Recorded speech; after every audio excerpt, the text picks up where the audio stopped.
ایک سوال کے جواب سوال تھا.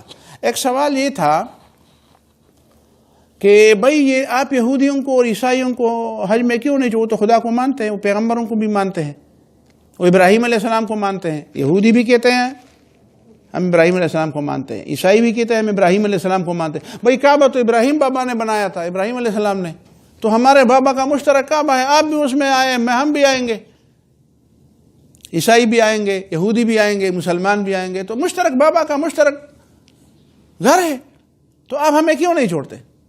تو آپ کیا جواب دیں گے؟ ایک جواب تو واضح ہے کہ بھائی بابا آپ کو نہیں چھوڑتے تھے, بابا نے تو آپ کو چھوڑ کر یہ بنایا تھا. وہ بابا کا بھی کوئی بابا تو تھا نا, وہ جو بابا ابراہیم علیہ السلام تھے ان کا بھی ایک بابا تو تھا, وہ اپنے بابا کو کیوں نہیں لے, اپنے بابا کو چھوڑتے تھے وہاں پہ؟ انہوں نے تو وہاں سے الگ ہو کر یہ بنایا تھا نا. اچھا, لیکن میرا جواب دوسرا ہے. میرا جواب یہ ہے, آپ ذرا اس پہ غور کریں. میں نے کہا دیکھو رسول اللہ صلی اللہ علیہ وسلم کے زمانے میں بیت اللہ میں 360 بت تھے. ابراہیم علیہ السلام نے بتوں کے لیے بنایا تھا؟ یہ نہیں, بتوں سے تو وہ نفرت کرتے تھے. یہ بت سینکڑوں سالوں سے موجود تھے. اس زمانے میں یہود بھی تھے. کبھی بھی یہود کے دماغ میں ایک دن کے لیے, ایک لمحے کے لیے یہ بات نہیں آئی کہ وہ جو ہمارے بابا کا کعبہ تھا وہاں پہ بت پڑے ہیں, آ جائیں ان بتوں کو صاف کر کے اپنے بابا کے کعبے کو بتوں سے صاف کریں گے. ایک لمحے کے لیے انہوں نے یہ کام نہیں کیا. پھر عیسائیوں کا دور آیا, سینکڑوں سال اس پر بھی گزر گئے, اور ان کے دماغ میں بھی ایک دفعہ یہ بات نہیں آئی. یعنی جب وہ سوال آپ کریں گے کہ بھئی اچھا بنی اسرائیل کے جو اچھے لوگ تھے وہ حج نہیں کرتے تھے, میں تو یہودیت کی بات کرتا ہوں. جو اچھے لوگ تھے وہ تو اچھے لوگ, وہ اب نکل آئیں گے تو وہ نبی صلی اللہ علیہ وسلم کو مانیں گے, تو ہم ان کو چھوڑیں گے بھی, پھر جاؤ وہ آپ کا بھی کعبہ ہے. لیکن یہودیت میں جو لوگ آ گئے, یہودیت جو یہودیت کے علم بردار تھے, میں تو ان کی بات کرتا ہوں. تو یہودیت جب موسیٰ علیہ السلام کا دین جو تھا وہ یہودیت بن گئی, تو یہودیت والوں نے تو پھر کعبے کی کوئی خدمت نہیں کی. ان کا زمانہ تھا, عیسائیت کا زمانہ تھا, ان کی حکومتیں بھی تھی. نبی صلی اللہ علیہ وسلم سے پہلے ان کی حکومت تھی. یہ جو آیا صوفیہ ہے, یہ جو استنبول میں, یہ تو نبی صلی اللہ علیہ وسلم کی پیدائش سے 200 سال پہلے بنا ہوا ہے, اور عیسائیت کا وہ مرکز تھا. تو ان لوگوں کو توفیق نہیں ہوئی کہ وہاں پہ جا کر حرم میں اپنے بابا کو یاد کریں کہ ہمارے بابا نے ایک کعبہ بنایا تھا, آئے اس کو صاف تو کر لے مسلمان مشرکین سے, بتوں سے. اچھا چلو, ان کو خیال نہیں آیا.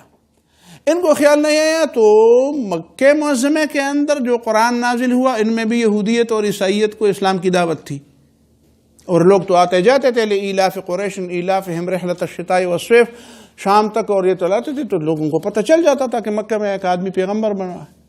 پھر مدینہ منورہ میں بھی ان سے لڑائیاں بھی ہوئی.